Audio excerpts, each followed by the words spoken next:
அஹ்மது சென்னையிலிருந்து கேட்டிருக்கிறாங்க.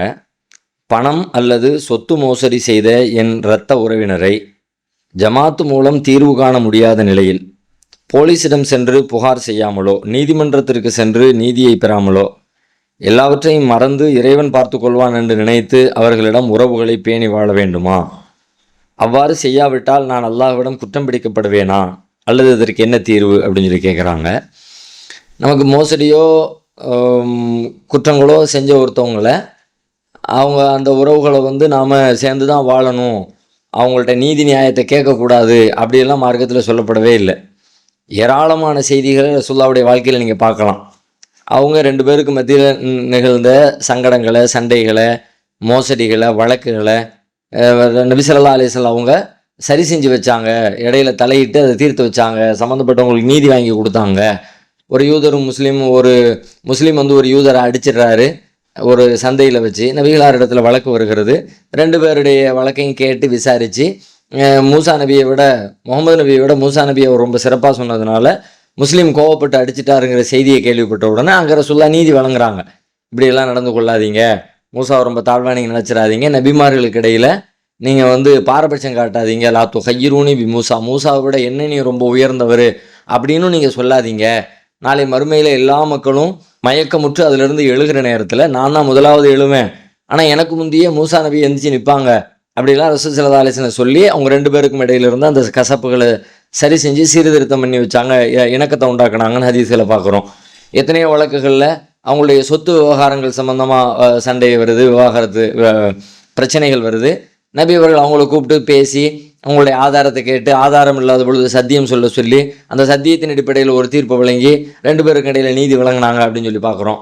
அடுத்தவங்கள்ட்ட வாங்கின பணத்தை திரும்ப கொடுக்க முடியாத நேரத்தில் நபி அவர்கள் தலையிட்டு அந்த திரும்ப கொடுக்க முடியலப்பா, நீங்கள் ஏதாவது கொஞ்சம் குறைச்சி கொடுங்க, ஒரு பாதியை வாங்கிக்கிங்க, ஒரு கால்வாசியை வாங்கிக்கிங்க, ஏதாவது கொஞ்சத்தை தள்ளுபடி பண்ணுங்க அப்படின்னு சொன்ன விஷயங்கள் இருக்கிறது. அது மாதிரி பிறர் இடத்துல வாங்கிய கடனை கொடுக்க முடியாத சிரமப்படுற நேரத்தில் அந்த மாதிரி சம்மந்தப்பட்டவங்களுக்கும் அவருக்கும் இடையில் சண்டை சச்சரவுகள் வருகிற பொழுது ரசூலுல்லாஹ் போய் நின்று அவங்களுடைய தோட்டத்தில் அவங்களுக்காண்டி துவா செஞ்சு அவங்களுடைய பேரிச்சம்பழங்கள் எல்லாத்தையும் எடுத்து சம்மந்தப்பட்டவங்களுக்கு அளந்து நிறுத்து கொடுத்து நீதியை நிலைநாட்டினாங்க. இது எல்லாமே இந்த மாதிரி மோசடியோ அல்லது பிணக்குகளோ இயலாமைகளோ சண்டைகளோ என்ன நடந்தாலும் சரி அது எல்லாத்தையும் இப்படி எக்கச்சக்கமான செய்திகளை நாம் குர்ஆன்லையும் ஹதீஸ்லையும் பார்க்குறோம். இன்னல்லாஹ் யஅமுரு பில் அத்ல், அல்லாஹ் உங்களுக்கு நீதியாக நடக்க வேண்டும் என்று கட்டளை இடுகிறான். அதெல்லாம் எதை சொல்கிறது? மாதிரி ரெண்டு சாராருக்கு இடையில் பிரச்சனைகள் வருகிற நேரத்தில் அது கருத்து வேறுபாடாக இருக்கலாம், பண மோசடியாக இருக்கலாம், புரிந்து கொள்வதில் ஏற்பட்ட சிக்கலாக இருக்கலாம், எப்படி வேணுமானாலும் இருக்கலாம் தானே.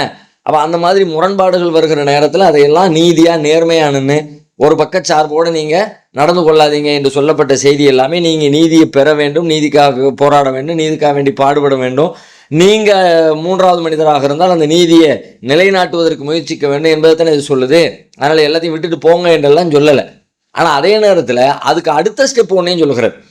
என்ன அடுத்த ஸ்டெப்பு சொல்லுது அப்படின்னு கேட்டால், நீங்கள் அந்த மாதிரி உங்களுக்கு யாரேனும் தீங்கு இழைச்சிட்டாங்க அப்படின்னா அந்த தீங்குகளை மன்னிக்கிறது அதுக்கு அடுத்த ஸ்டேஜ், உயர்ந்த ஸ்டேஜ்.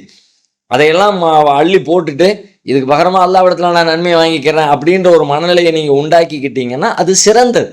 மன்னிப்பு சம்பந்தமாக சொல்லுகிற வசனங்கள் எல்லாம் அதைத்தான் போதிக்கிறது.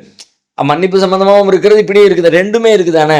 வெறுமனே மன்னிப்பதை பற்றி மட்டுமே பேசிக்கிட்டு இருந்தால் அப்போ இப்படி செய்யக்கூடாதுன்ற நீங்கள் கேட்குற கேள்வி நியாயமானது. அது மாதிரி மட்டும் இல்லை, அதையும் பேசுது. அதை விரும்புகிறவர்கள் அப்படி செஞ்சால் தான் மன சாந்தி அடைய முடியும் என்று நினைக்கிறவங்க அதை செய்யுங்க, உங்களுக்கு அனுமதிக்கப்பட்டது தான், தப்புலாம் கிடையாது, அது ஒரு வகை. அடுத்த ஸ்டேஜில் அதை விட்டுட்டு வெளியே வந்துட முடியாது, ஒரு பெரிய விஷயம் இல்லை அப்படின்னு நினைக்கிற ஆட்களாக இருந்தால் மன்னிச்சு விட முடியுமா? மன்னிச்சு விடுங்க. அலா துஹிப்பூன அன் யக்ஃபிரல்லாஹு லக்கும், உங்களுடைய பாவங்களை அல்லாஹ் மன்னிக்கணுங்கிறது நீங்கள் விரும்ப மாட்டீங்களா அப்படின்னு அல்லாஹ் கேள்வி எழுப்புறான். அப்படின்னா அவங்க செஞ்ச பாவத்தை நீங்கள் மன்னிச்சிருங்க என்று அல்லாஹ் நமக்கு போதிக்கிற அந்த போதனை. ரசூலுல்லாஹ் அப்படி தான் நிறைய மன்னிப்புகளை வழங்கினாங்க. அவங்கள கொலை பண்ண வந்துட்டாங்க, பண மோசடியோ வேறு குற்றச்சாட்டுகளோ இல்லை, நபியவர்களை கொலை பண்ணுறதுக்கு ட்ரை பண்ணி விஷம் கொடுத்து அந்த முயற்சி எடுத்தவங்கள கூட நபி ஸல்லல்லாஹு அலைஹி வஸல்லம் மன்னிச்சாங்கன்னு ஹதீஸில் பார்க்குறோம்ல. அப்போ அதை விட அதுக்கு அடுத்த உயர்ந்த ஸ்டேஜ், அதையும் தாண்டி இன்னொரு உயர்ந்த ஸ்டேஜும் இருக்கிறது. அதையும் சொல்லுதுமா இருக்கும். எப்படி வருது அப்படின்னு கேட்டால், உங்களுக்கு தீங்கு செஞ்சவங்களுக்கு நீங்கள் நன்மையை செய்யுங்க. இது அவ்வளவு சாதாரணமான விஷயம் கிடையாது. ஃபைதல்லதி பைனக வ பைனஹு அதாவத்துன் கஅன்னஹு வலியுன் ஹமீம், இந்த மாதிரி ஒரு காரியத்தை செய்கிற ஆளாக நீங்கள் இருந்தீங்க அப்படின்னா யாருக்கும் உங்களுக்கும் இடையில பகைமை இருந்துச்சோ அவங்க உங்களுடைய உற்ற நண்பராக ஆகிவிடலாம் அப்படின்னு அல்லாஹ் சொல்கிறான். சொல்லிட்டு அடுத்து சொல்கிறான், வமாயுலக்காஹா இல்லல்லதீன சபரு வமாயுலக்காஹா இல்லாது ஹவ்வின் அலீம். இது யாரு பெரிய பொறுமை கொடுக்கப்பட்டிருக்கிறாங்களோ, பெரும் பாக்கியம் மகத்துவம் கொடுக்கப்பட்டிருக்கிறாங்களோ அவங்கள தவிர மற்றவங்களுக்கு இது சாத்தியம் இல்லை. எல்லாராலையும் இது இயலாது. தப்பு செஞ்சவனுக்கு, மோசடி பண்ணிட்டு போனவனுக்கு இன்னும் போய் நன்மையை செய்யணும், அவன் துன்பப்படுறான், அவன் கஷ்டப்படுறான், அவனுக்கு நம்ம ஏதாவது ஹெல்ப் பண்ணுவோம் என்று வரக்கூடிய மனநிலை இயல்பாக எல்லா மனிதர்களுக்கும் இது சாத்தியப்பட்டுறாது. பெரிய பொறுமைசாலியாக யார் இருக்கிறாங்களோ, அல்லாஹ்வுடைய பேர் அருள் வழங்கப்பட்ட மக்களாக இருக்கிறாங்களோ அவங்களுக்கு தான் இது முடியும்னு அல்லாஹ் சொல்கிறேன். இது அதை விட உயர்ந்த ஸ்டேஜ். அப்போ இந்த 3ல் நீங்கள் எதை கடைபிடித்தாலும் மார்க்கத்தை தான் கடைபிடிக்கிறீர்கள் என்று பொருளாகும்.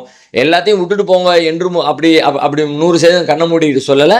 விட முடியலைன்னா போராடுங்க, முடியும்னு சொன்னால் அதை விட்டுட்டு அடுத்த ஸ்டேஜுக்கு வாங்க. அதுக்கும் அடுத்த ஸ்டேஜுக்கு இறைவனிடத்தில் நெருக்கத்தை பெற முடியும்னா அந்த ஸ்டேஜை நீங்கள் கடைபிடிங்க. மார்க்கம் 3ஐயுமே அங்கீகரிக்கிறது.